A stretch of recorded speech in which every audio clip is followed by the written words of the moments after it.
On commence par le Nigeria ou l'Ouganda? Vous choisissez. Non, dites-moi, on commence par quoi aujourd'hui? L'Ouganda ou le Nigeria? Bon, quand vous ne choisissez pas, moi je vais choisir pour vous. On commence par l'Ouganda. Dans la vie, quelquefois, quand vous faites des choses pour vous-même, vous pouvez être persécuté. Quelquefois, quand vous désirez suivre votre propre chemin, un chemin pur, un chemin propre, beaucoup de gens même de votre communauté pourraient vous tourner le dos et vous traiter d'ennemis ou d'étrangers ou d'intrus. À quand même plus forte raison, une personne étrangère, une personne qui n'a absolument rien à voir avec vous, en tout cas sur le plan direct ou indirect, qui, seulement parce que vous ne vous comportez pas comme eux, comme lui, vous ne vous tenez pas, vous ne croyez pas aux mêmes croyances, vous perçoit comme ennemi. L'Ouganda a été retiré du groupe AGOA. AGOA, je sais que vous connaissez, c'est le programme américain où on envoie, on favorise les pays africains ou les pays de tiers-monde, malheureusement, c'est comme ça qu'on nous appelle. Les pays africains à pouvoir exporter leurs biens aux États-Unis sans payer les taxes. L'Ouganda faisait évidemment partie des pays qui bénéficiaient de ce programme d'AGOA que offraient les Américains.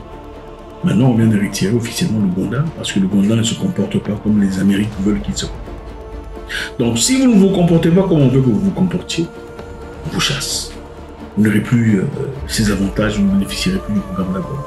On se demande si ce programme est vraiment dans l'objectif d'aider les Africains, comme ils le prétendent, ou c'est simplement un levier de manipulation qui permet à ce que je vous fasse faire ce que j'ai envie de dire. Si vous ne faites pas ce que je voulais dire que vous fassiez, alors là, dans ce cas, monsieur, on vous balance par-dessus bord.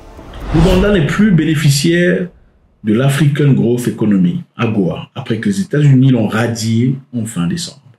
Les États-Unis ont également retiré, pas seulement l'Ouganda, mais aussi 3 autres pays africains.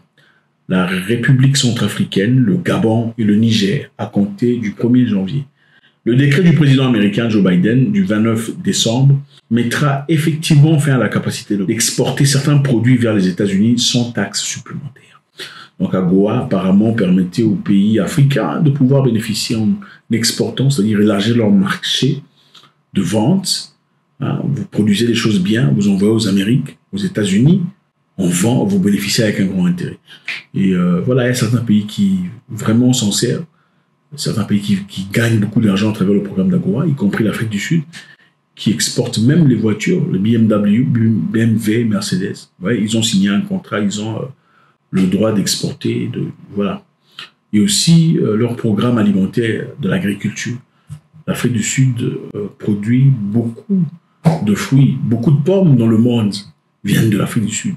Ah oui, du Brésil, l'Afrique du Sud, même aux États-Unis.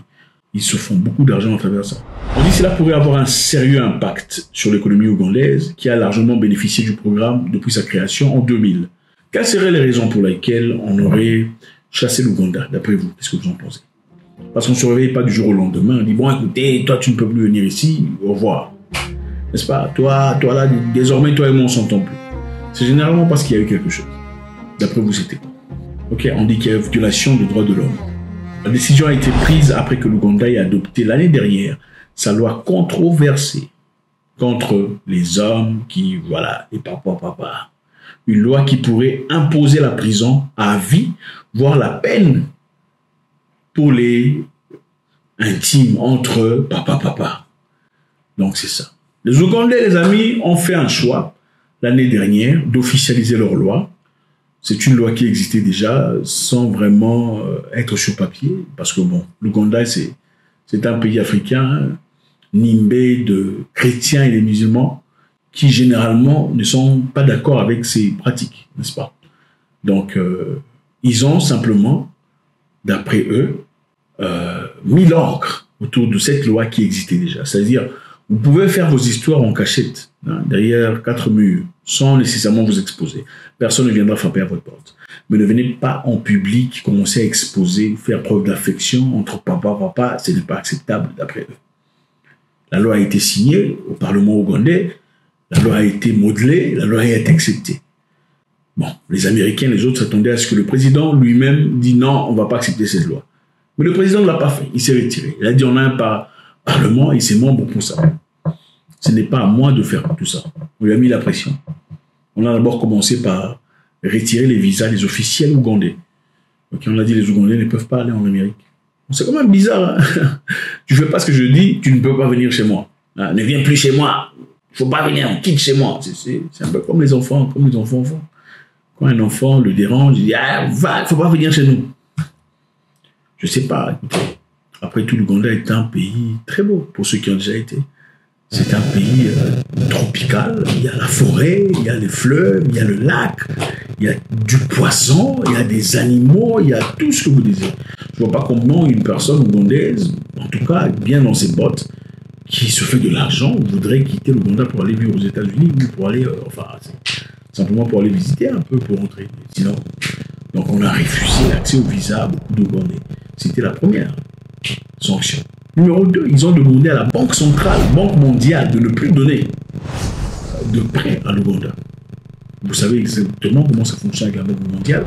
Généralement, les pays africains, ils vont pour demander de l'argent, pour faire leur construction, améliorer les infrastructures, améliorer les hôpitaux, améliorer les écoles.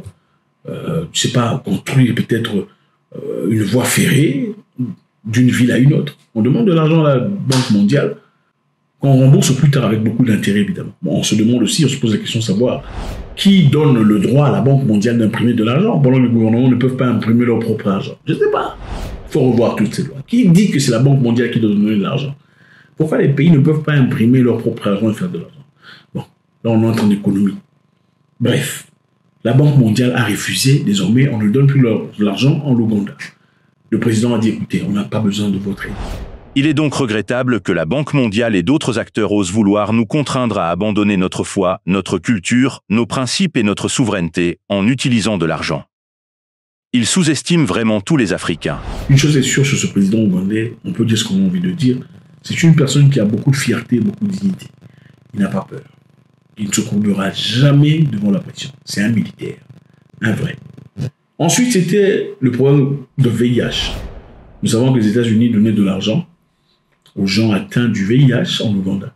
C'était de l'argent pour aider pour les soins, pour aider pour une vie et tout bazar. C'était un programme généreux, entre parenthèses, des organisations que vous connaissez, les ONG, okay, à travers, évidemment, l'ambassade américaine.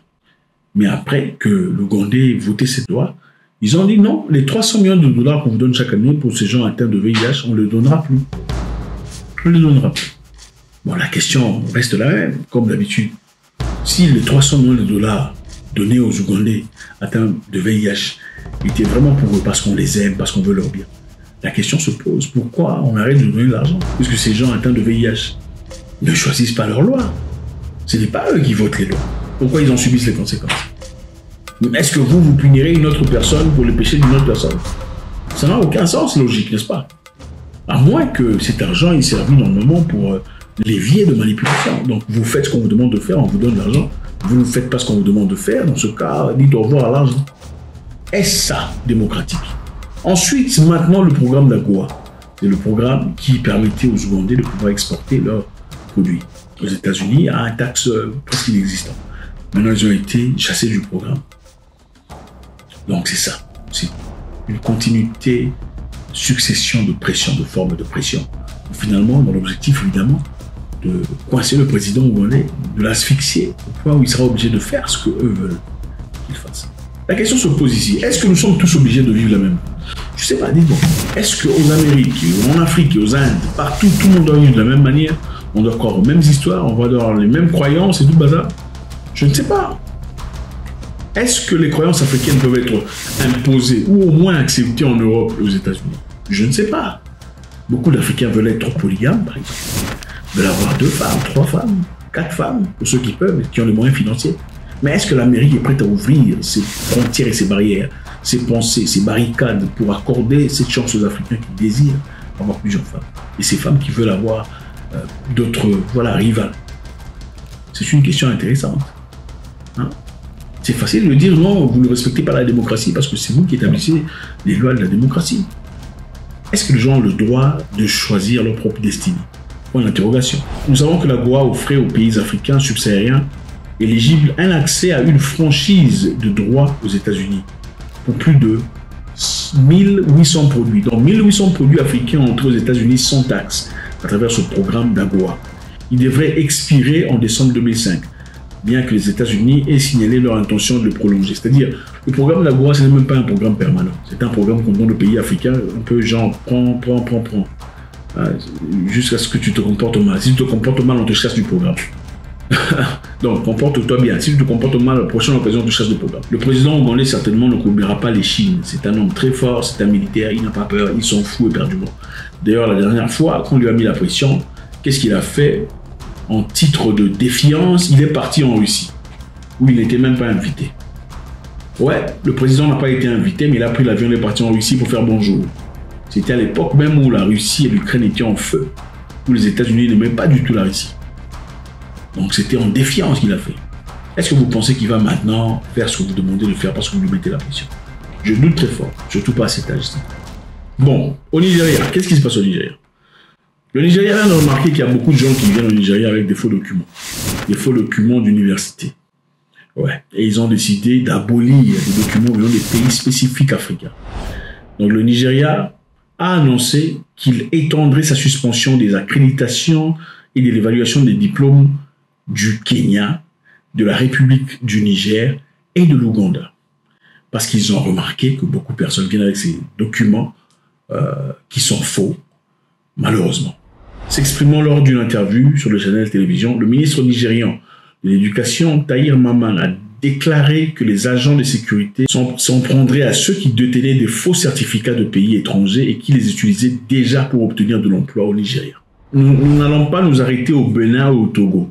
Nous allons étendre le filet à des pays comme l'Ouganda, le Kenya et même le Niger, où de telles institutions ont mis en place, a-t-il déclaré. Donc voilà, au départ c'était le Bénin et le Togo, maintenant ils ont élargi le nombre de pays.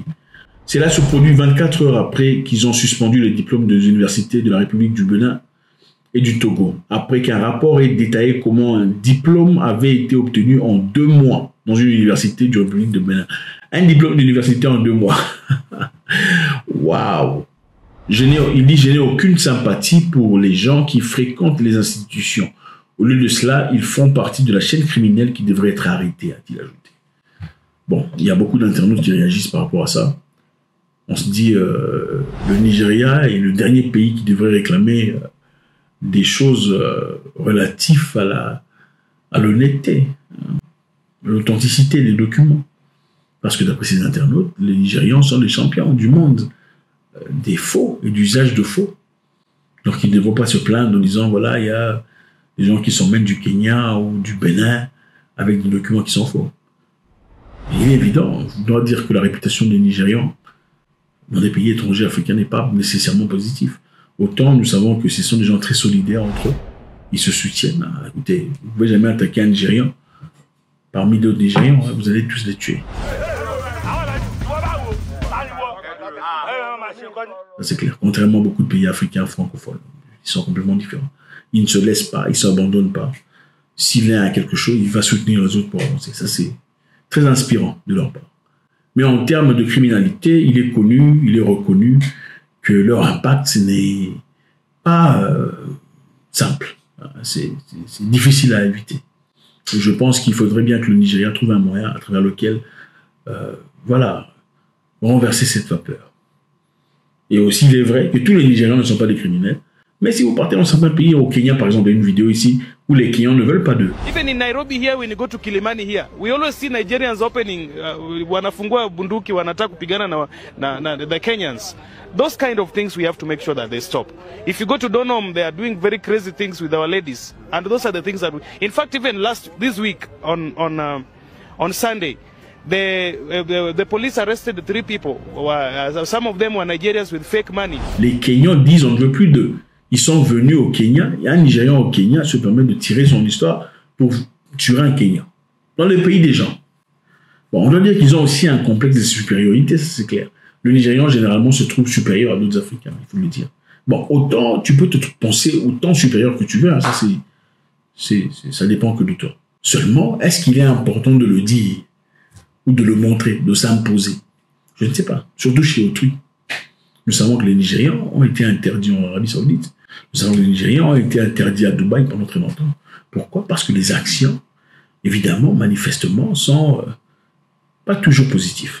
Merci infiniment, les amis, faites-moi savoir. le président ougandais qui subit la terreur de Joe Biden, on a balancé l'Ouganda hors du programme d'AGOA dont il bénéficie.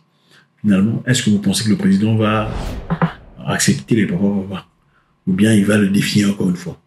Et aussi au Nigeria, on dit n'emmenez pas les documents faux. Nous, on savait que voilà, si on a besoin d'un document faux, il faut aller dans les bureaux du Nigeria. C'est bizarre. Faites-moi savoir ce que vous en pensez, c'est toujours avec beaucoup de plaisir. God bless.